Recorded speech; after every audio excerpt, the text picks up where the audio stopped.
Hi guys, welcome to our brand new video. Pag-usapan natin ang laglagan na ang do or die matchup ng San Miguel Beermen at ng Terra Firma Jeep. Surprise, surprise, the number 8 team surprised the number 1 team, San Miguel Beermen. Can Terra Firma Jeep do the unthinkable? Can they unseat the San Miguel Beermen, the mighty San Miguel Beermen in this Philippine Cup? We will jump into it, pero syempre nais ko munang imbitahin yung mga bago sa channel ko to please subscribe to my channel by clicking the subscribe button at pakipindot nyo na rin ang notification bell para lagi kayong updated sa mga pinopost nating video at isama nyo na rin pakifollow ang ating Facebook page. Napakadami ang nagre-request guys. Terra Firma Jeep and San Miguel Beermen, ito yung mga laro na pinupuntahan sa venue. Samahan nyo ako, panoorin natin na may kasama pa na isa pang do or die matchup for a semifinal seat at TNT Tropang Giga at ng Rain or Shine Elasto Painters. Napakaswerte ng ating mga PBA fans, ng ating mga basketball fans this Wednesday dahil dalawang do or die matchup ang ating mapapanood. Subalit pag-usapan natin ang laban ng San Miguel Beermen at Terra Firma Jeep. Napakadami ang excited sa magiging resulta ng labanang ito. Terra Firma Jeep, they are becoming a people's team. To be honest, napakadami kong nare-receive ng mga messages rooting for Terra Firma Jeep. They are praying for Terra Firma Jeep.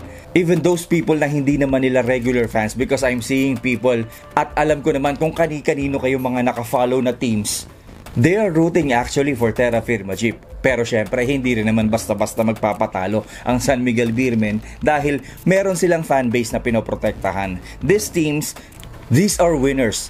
These are winners and they are not doing this for whatever selfish reason. The San Miguel Beermen, the Barangay Hinabra, the TNT Tropang Giga, the Meralco Balls, and the other teams na laging nagpapapanalo sa PBA, sama pa ang Magnolia Hotshots, they are not doing this for whatever selfish reason. Ginagawa nila ito because they have their own fan base. Magalit man sa kanila yung ibang mga PBA fans dahil sinasabi nila palagi na lang sila ang nagcha-champion. They are doing this for their fan base. So ang inaasahan natin, maging kagaya nila yung lahat ng teams here in the PBA para maging balanse ang liga. Pero wag muna natin pag-usapan yung mga negatibo. Napakadami ng negatibo sa PBA. Pag-usapan muna natin ang positibo. Speaking of which, Terra Firma Jeep, lumalabas yung kanilang pride this conference. And I'm sure, anuman ang mangyari sa kanilang laban kontra San Miguel Beermen na dagdagan ang fanbase ng Terra Firma Jeep, marami ang humanga sa kanila. Marami ang tututok sa kanila. Nadagdagan ang mga mag-cheer sa kanila moving forward sa kanilang kampanya dito sa PBA. Pero ano ba ang gagawin ng San Miguel Beermen para mapigilan ang ratsyada ng Terra Firma Jeep? Siyempre, unang-una, pag-usapan natin in their first game, Wambi Chongson played 42 minutes, scored 29 points. Stephen Holt, 46 minutes, 25 points. Isaac Go, 36 minutes, 22 points.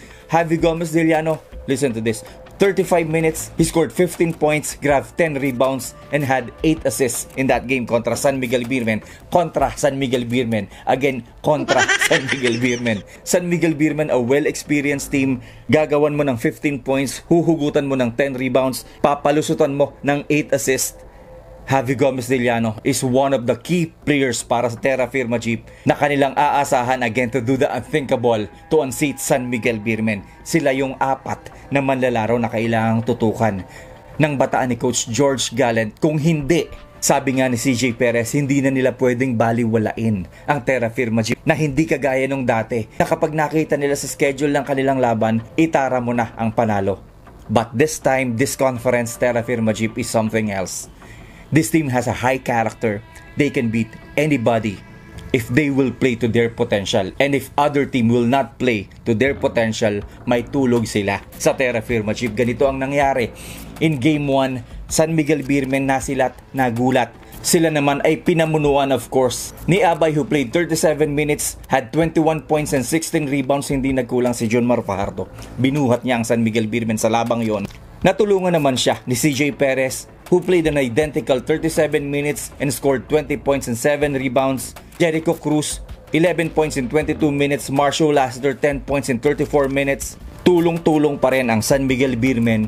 Like the usual production of these players for San Miguel Beermen in the elimination round, but they need to step on the gas this time in their do-or-die battle against Terra Firma Jeep. Because if we will look at the details, talagang na-out-hustle sila ng Terra Firma Jeep. From the first quarter up to the fourth quarter, hindi nanalo ang San Miguel Beermen sa Terra Firma Jeep. 27-26 in the first quarter, 27-23 in the second quarter, 28-24 in the third quarter, at 24-22 ang scoring lahat na panalunan ng Terra Firma Jeep. They shot a lot better in all categories. In free throws, they shot 11 out of 11, 100%, 6 out of 8 lamang, 75% for San Miguel Beermen. In the 2-point area, 25 out of 37, 68% ang Terra Firma Jeep kontra sa 60%, 31 out of 52 para sa San Miguel Beermen. In the 3-point area, 15 out of 38, 39%, 9 out of 29, 31% lamang para sa San Miguel Beermen. So nasayang yung kanilang advantage